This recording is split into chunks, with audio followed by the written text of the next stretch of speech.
Today, nearly 3 million extraordinary service members have completed their service, have taken their leadership experience, and they've become leaders here at home. Running a business for me has really been very similar to my experience as a platoon leader. You have to have that attitude that you'll pound your head in the wall until you break through or go left or right or under and over it. I went from planning road marches and rifle ranges to planning events and seminars. We came around a corner and drove straight into an ambush. Woke up, learned that I had lost my right arm. I started Fidelis Services Group as a disabled veteran-owned business. For the first 3 years of our history, Tom and I were doing everything from product development, legal, accounting, finance, hiring, customer service. I wouldn't know what to do with a business if I hadn't had that training.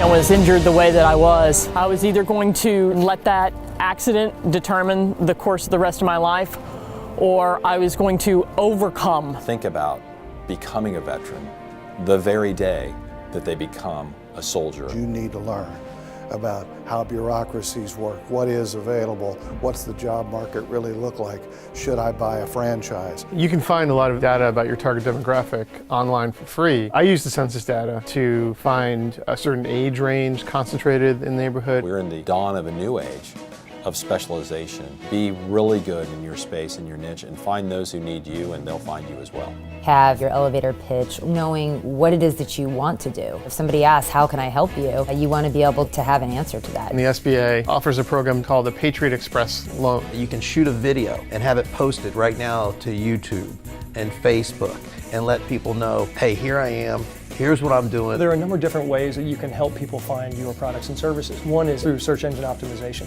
which is helping people who are looking find you. If a customer comes in to buy tires, we'll top off their fluids. You provide them with excellent customer service.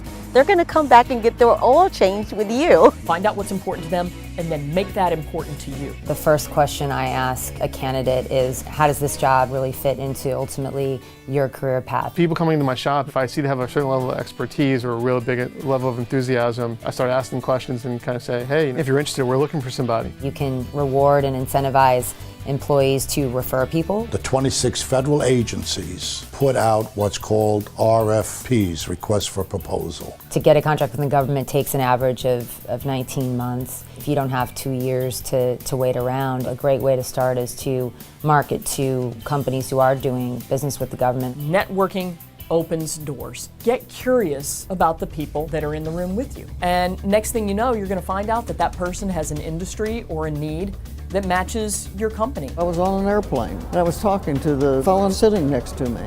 Well, it turned out he was a senior vice president in Kodak.